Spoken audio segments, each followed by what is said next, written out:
Yeah. Hello everyone, I'm Souvik, I'm your host. First of all, I would like to thank TechTable for giving me this wonderful, amazing opportunity. TechTable, it's a startup by the student of IIT, for the student, by the student. TechTable provides student with quality educational and internship facilities, which will help you to boost your potential because their motto is to unlock your true potential for getting good job in reputed companies. Thank you. With all this, let's start our session. Today we have Hari with us. Hello, Hari. Hi. That, Nice. that's a nice intro, man. That's Thank you great. so much, Hari. Thank you so much. Thank you so much for being with us. Yeah, thank you. Thank you for inviting me. Yeah. So, Hari, tell me, first of all, tell us, what is data science according to you? According to me, data science is like a disruptive technology. I'm saying this because corporate runs in the field of experience, right? The people who have more experience is more valued than other people who have less experience. So that's where the data comes in.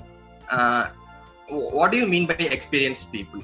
People who have experienced the past is known as the experienced people. So if I have the data of the past and if I don't have any work experience, so I'm kind of equal to that kind of people, right? So if I have the data and I know how to analyze it and bring out insights, even though I don't have any work experience, I can do that absolutely, right? So that's why I said data science is like a disruptive technology for me. Great, Hari, great. The next thing is, why did you choose US for your higher studies?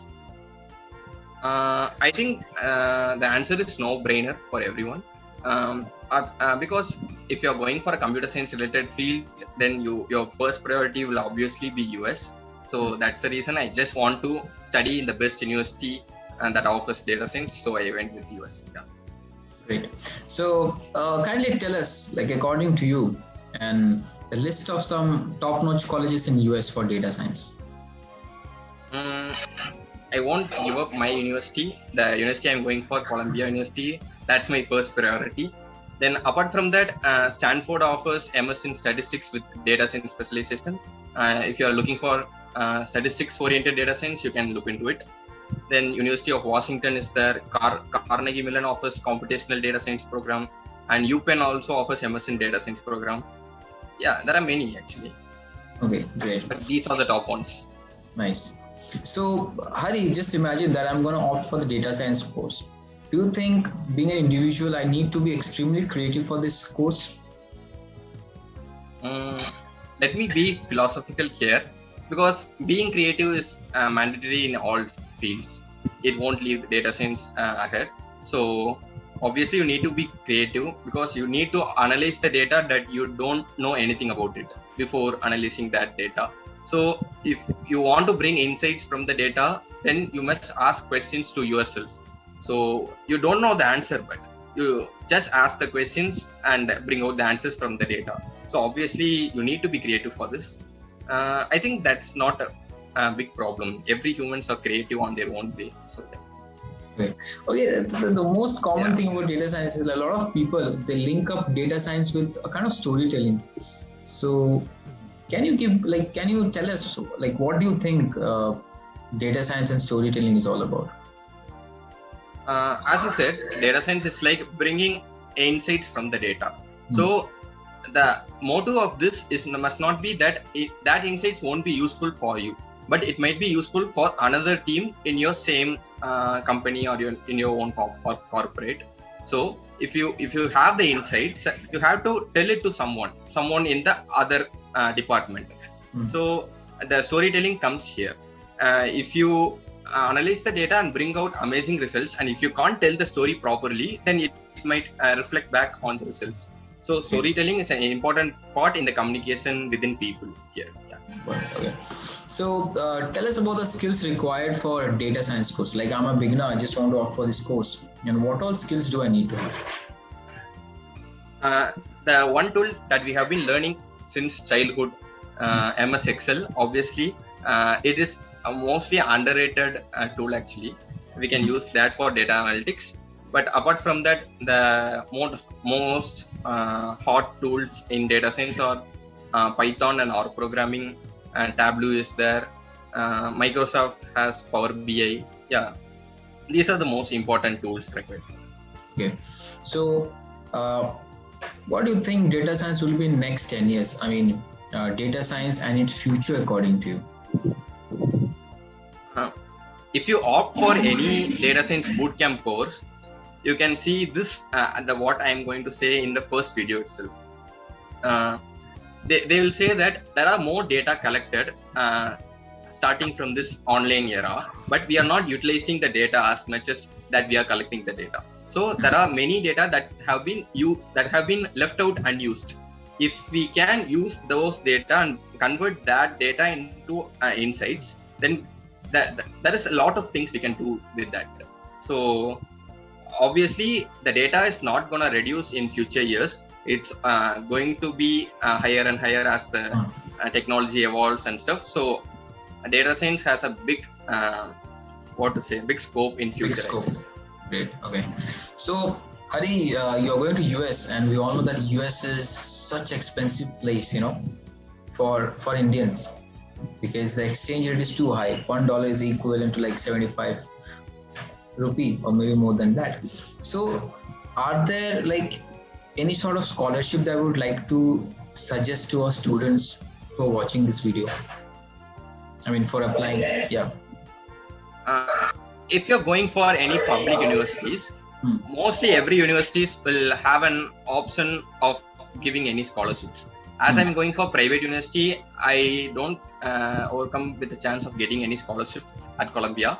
But if you are opting for any public universities, they will offer either a teaching assistantship or a research assistantship as a part-time job. They will also waive off a part of the tuition if you took that job. Okay. So it's obviously possible, and also you can also check out the private scholarships out there. You can just Google scholarships for master's students in US, and you can see a big list. But the problem is that those applications are very early. Their deadline is very early. If you are applying for next September, the deadline is in this September. So the scholarship deadline is 1 year before. So you have to plan according to it. Okay, nice. So Hari, is there any kind of a CGPA or something like that listed for the specific university? I don't want to sugarcoat it. Yes, okay. CGPA is important to get into any top universities because it shows your academic profile, right? Yes. Though your college might not issue a lot of CGPA, but still it shows an academic discipline. But don't worry if you don't have an extraordinary GPA. You can compensate with a great GRE score, or you may have a research work.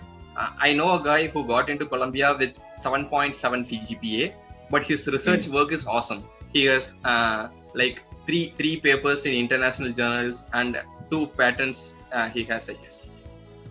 So that's like top 5% profile in the research background. Yeah. Yes. Okay. So how much it can cost me without a scholarship in the United States? Let me give you an average number. Sure. So it might vary a lot. The variation is more, but you can expect around 50 to 55 lakhs, including the living expenses. Okay.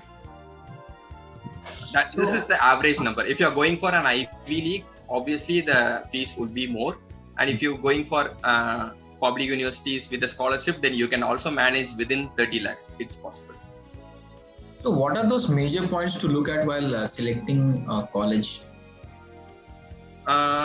For me, according to me, location is my first priority because it defines. Location is the main point that I consider while applying and while shortlisting the universities. Apart from that, you have to look for employment rate of students. Then you have to look for the research work that's going on at the university, and you have to look at the curriculum also, whether you like it or not.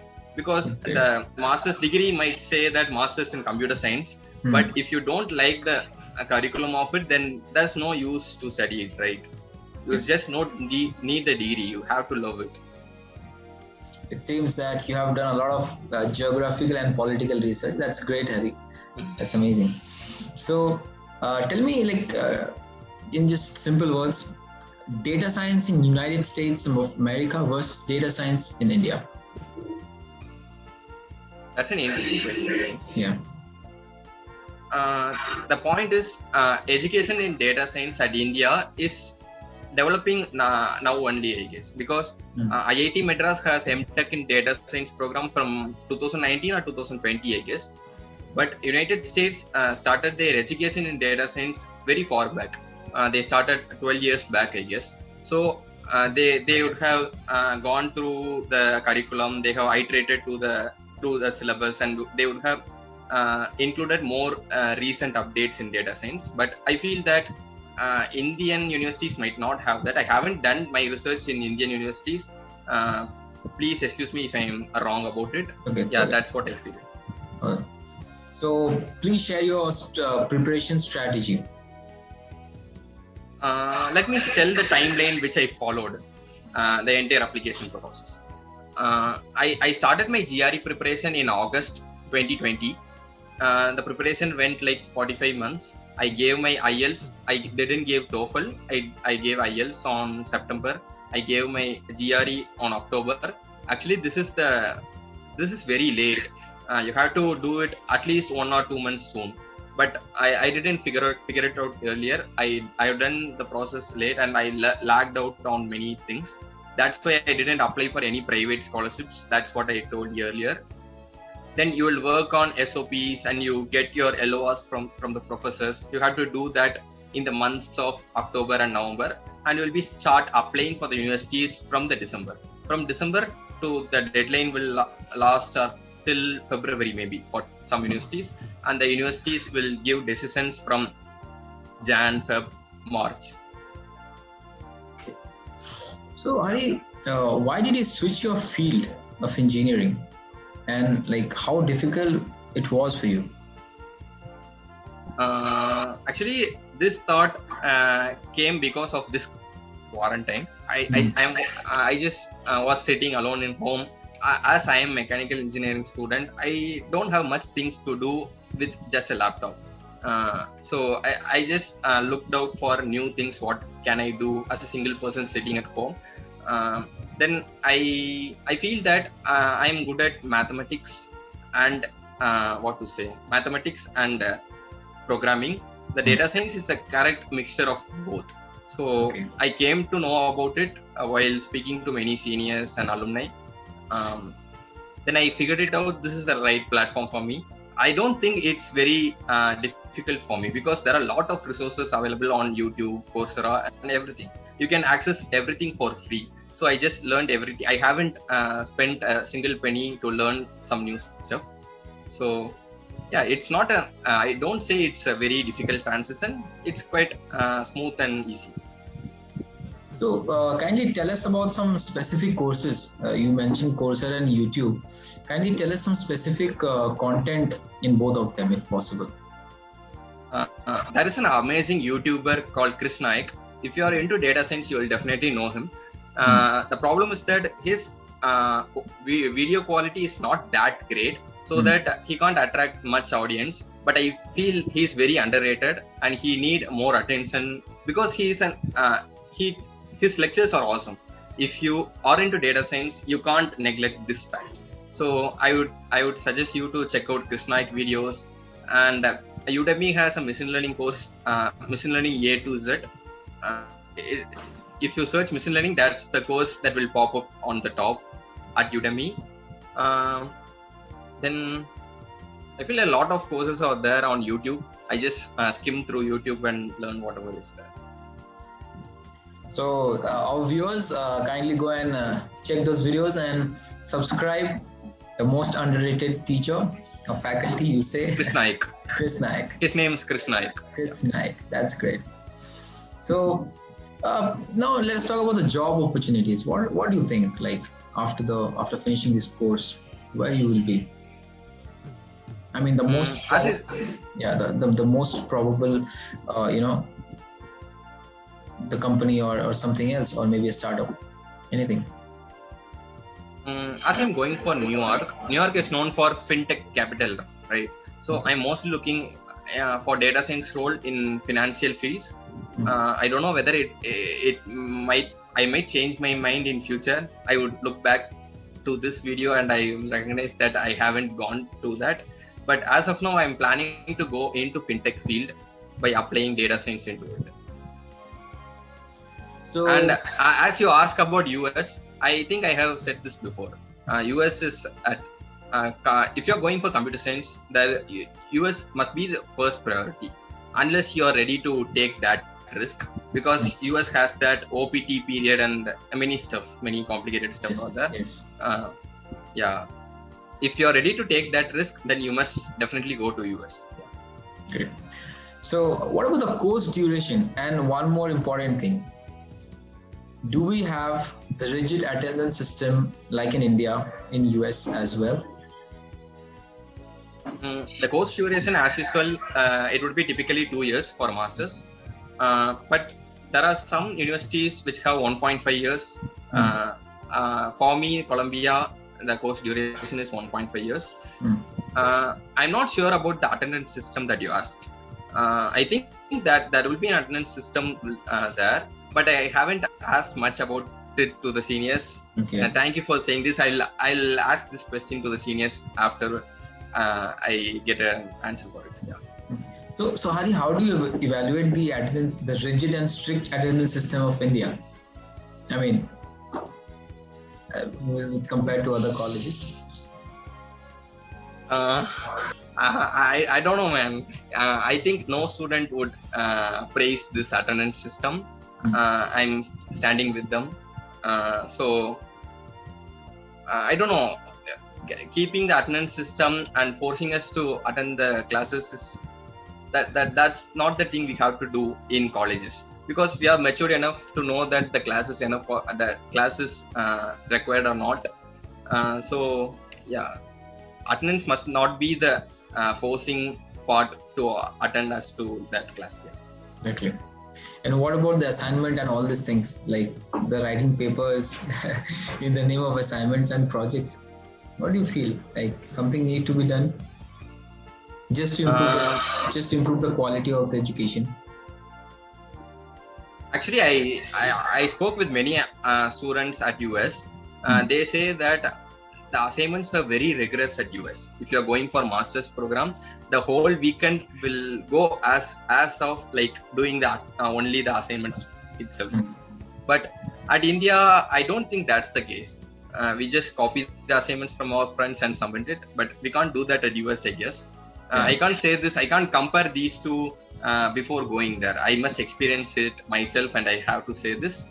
But at India, I don't think it's very effective at all, because I have copied a lot of assignments from my friends and I just submitted. I don't know what is the heading of the assignment itself. I don't know about that. Yeah. So if you haven't done all these things, you're not a real engineer, I must say. Yeah, that's true. Yeah, it's great. So Hari, before do we get any demo or kind of trial before joining those courses? I don't think so. Some universities might have uploaded some YouTube videos of their lectures in YouTube itself. You can check it out, but not every university would do that. I don't think you can go through the videos or any lectures beforehand. I think you can check out Coursera for that. You can know about the professors, how they are teaching. But obviously, US is known for its education system, so I don't think that would be a problem. It will be at its best. Yeah. So Hari, this is the last question, and tell me, will you settle in US or come back to India after finishing your degree? Actually, as per this situation, when I speak with seniors, I would say that I'll go to US, study for 2 years, work for 3 years, and I'll come back to India and start my own startup. This is the plan, I would say, when I'm speaking with seniors. But every seniors are challenging me to do this, because 90% of the people who are saying this are not coming back to India. They just love the culture of US and they love the work culture at US, and they will settle there forever. That's the case I have heard. I don't think I would do that. Let's see. So you want to come back to India and just do something good for the country, something innovative, something extraordinary. Yeah.